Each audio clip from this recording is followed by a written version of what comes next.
Olá, eu sou a Larissa. Oi, eu sou o João. O nosso tema é tecnologias de produção do biodiesel e meio heterogêneo. Desde a Revolução Industrial, a humanidade vem utilizando combustíveis fósseis como a principal fonte energética, que provém de uma fonte não renovável.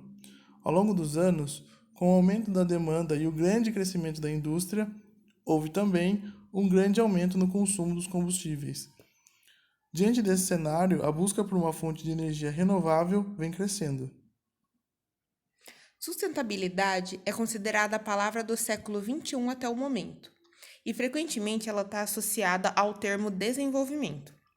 Partindo desse princípio e relacionando ao tema a ser abordado, a busca por combustíveis renováveis está se tornando algo de grande interesse social e político, especialmente por suas integrações tecnológicas modernas, que por sua vez não requer demasiadas alterações. Estudos apontam práticas sustentáveis para combustíveis envolvendo biomassa.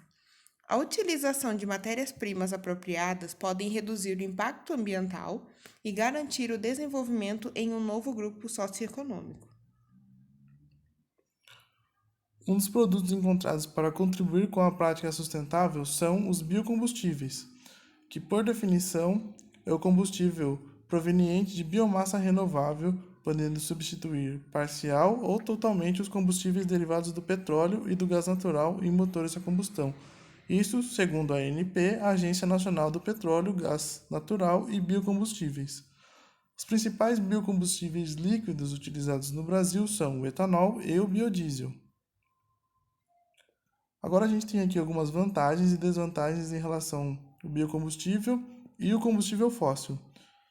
Como vantagem, a gente tem que eles são de fontes renováveis, têm baixa emissão de CO2, eles reduzem o aquecimento global e o efeito estufa, e o Brasil conta com uma grande variedade de plantas que podem servir de matéria-prima para a produção de biocombustíveis. E a gente vai ver quais são essas matérias-primas mais para frente. Já nas desvantagens, a produção ela consome muita energia e depende de culturas para suprir a demanda. Como solução a esse problema, o grupo chegou à seguinte conclusão: que seria ideal a rotação de culturas. O que isso agrega? Na rotação de culturas, depois de plantar a matéria-prima desejada, você coloca uma outra planta que vai repor o nutriente utilizado pela matéria-prima. Mas para isso são necessárias grandes quantidades de terra, o que aumenta o desmatamento. E o outro ponto muito importante é o potencial energético inferior dos biocombustíveis em relação aos combustíveis fósseis. Afinal, o que é o biodiesel?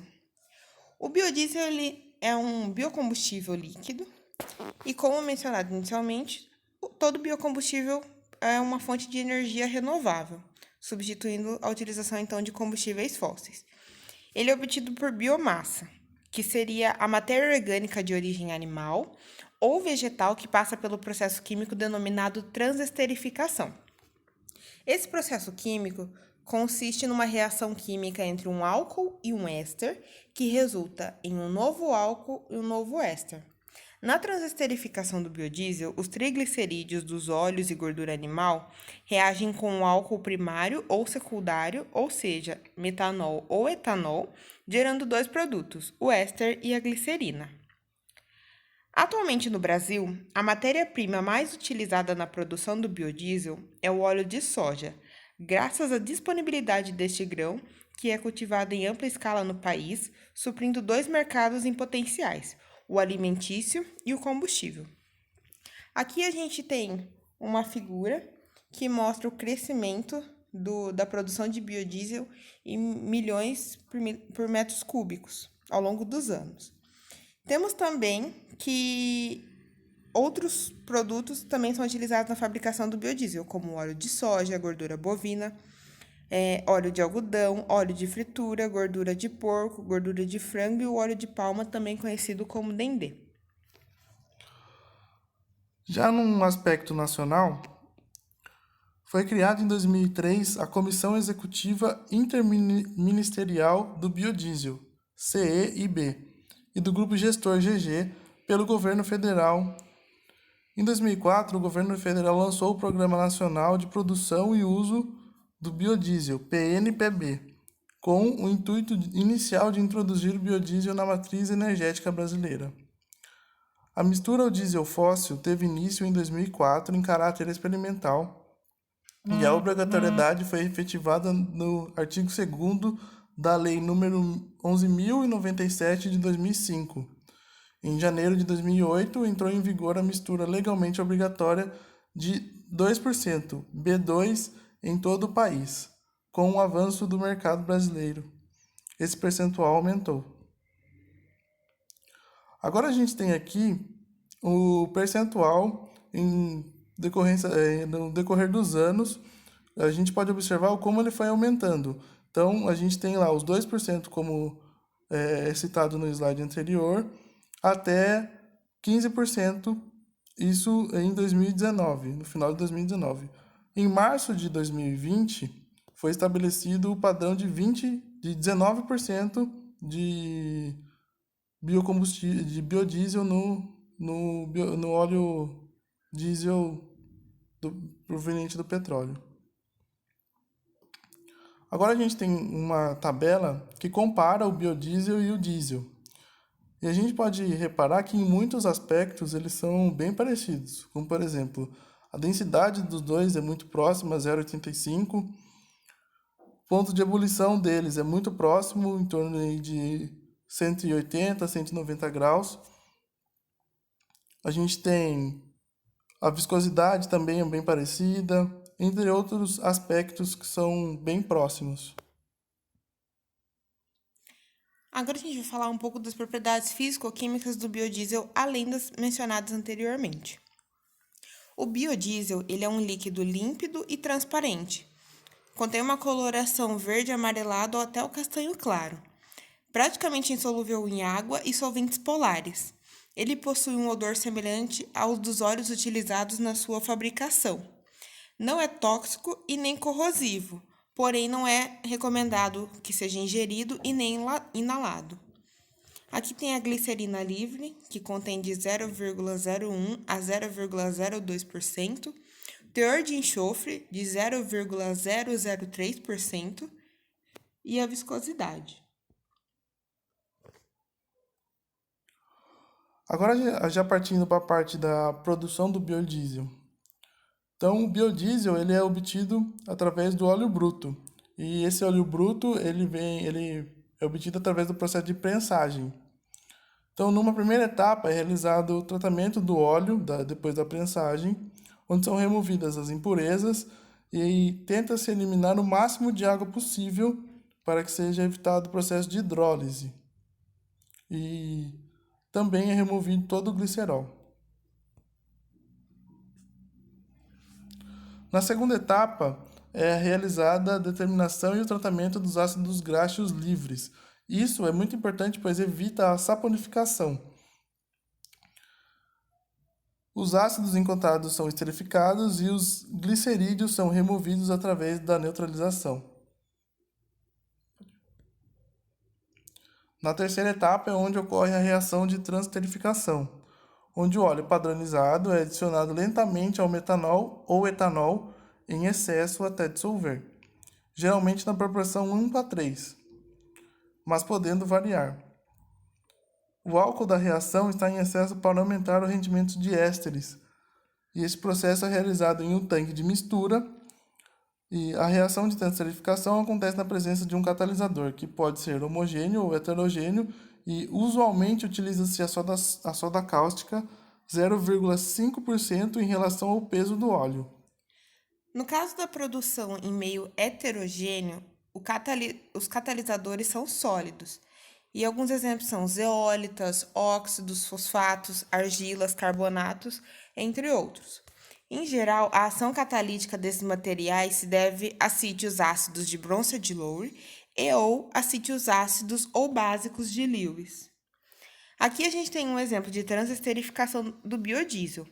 É um triglicerídeo acrescido de álcool sobre o catalisador NaOH, formando um éster mais glicerina. Os catalisadores heterogêneos eles podem ser divididos em básicos, quando o catalisador atua na adsorção do álcool na superfície, ou ácidos, quando atua na adsorção do triglicerídeo.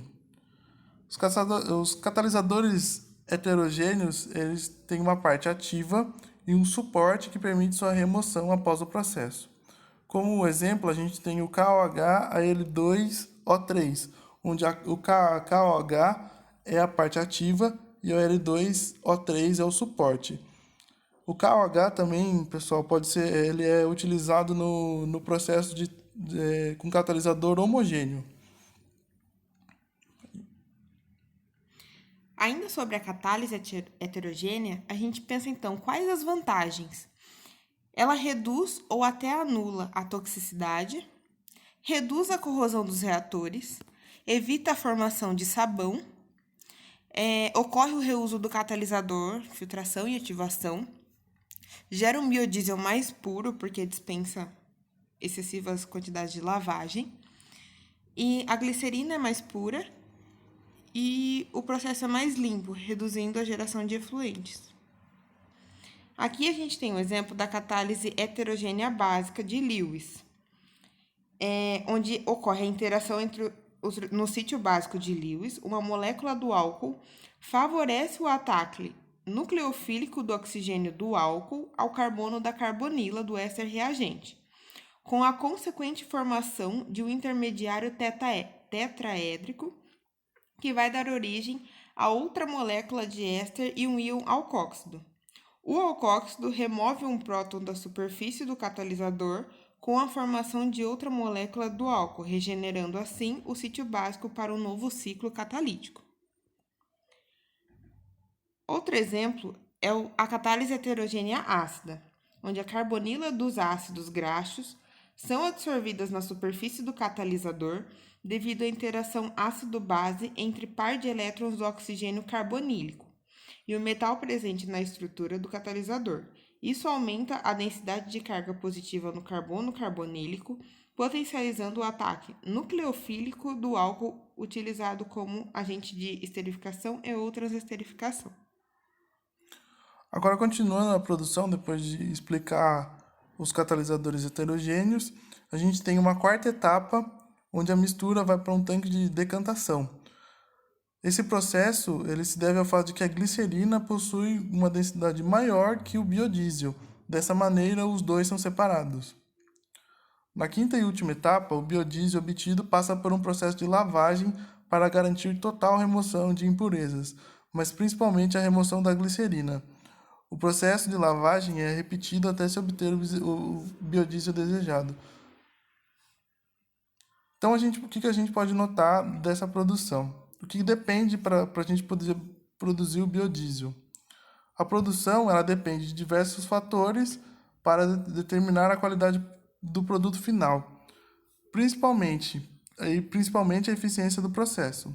Dentre esses fatores, a gente pode destacar o tipo de matéria-prima que vai ser utilizada, seja ela soja, algodão, como foi apresentado em slides anteriores, o álcool que vai ser utilizado, seja ele etanol ou metanol, a proporção que vai ser utilizada óleo-álcool, isso influencia bastante, o tempo em que a mistura ela vai ser agitada e o tempo de decantação.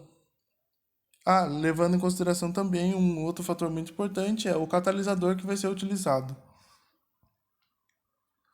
Então, para a gente entender como é que funciona direitinho a produção, a gente tem esse fluxograma, que começa lá em cima, no óleo, na prensa, onde é obtido a torta gorda. Essa torta ela vai para um tanque de óleo bruto, depois passa pelo tanque de neutralização, onde são removidos o máximo de ácidos graxos para evitar a saponificação. Depois, esse óleo ele é armazenado, depois passa por um reator, onde vai acontecer o processo de transesterificação, e a gente pode observar que nesse reator é adicionado já o catalisador. Esse catalisador é o catalisador do processo, é um catalisador homogêneo. Então, no caso, só seria substituir pelo catalisador apresentado anteriormente, o KOH-AL2O3. Depois que é realizado o processo de transesterificação, o produto vai para um decantador, onde vai ser removida a glicerina. A próxima etapa ela pode ser realizada ou não, como dependendo da qualidade dos produtos, como foi falado no slide anterior. Então, como no esquema vai para um outro reator, ou seja, a gente entende que é feito um outro processo de transesterificação para obter um biodiesel mais concentrado. Esse produto vai para um outro decantador, onde é removido novamente a glicerina, depois ele passa pelos tanques de lavagem. Essa lavagem é feita com água quente, em torno de 60 graus, e se o catalisador for básico, pode ser adicionada água ácida, ou seja, com pH inferior a 7, para que seja neutralizada o biodiesel. Depois disso é passado por um secador, onde a água é removida, e enfim a gente tem o biodiesel como produto final. Como conclusão, a gente concluiu que a produção em meio heterogêneo é mais eficaz que a produção em meio homogêneo, porém ela necessita de maior exploração, já que se trata de um processo novo. E aqui estão as referências bibliográficas. Qualquer dúvida,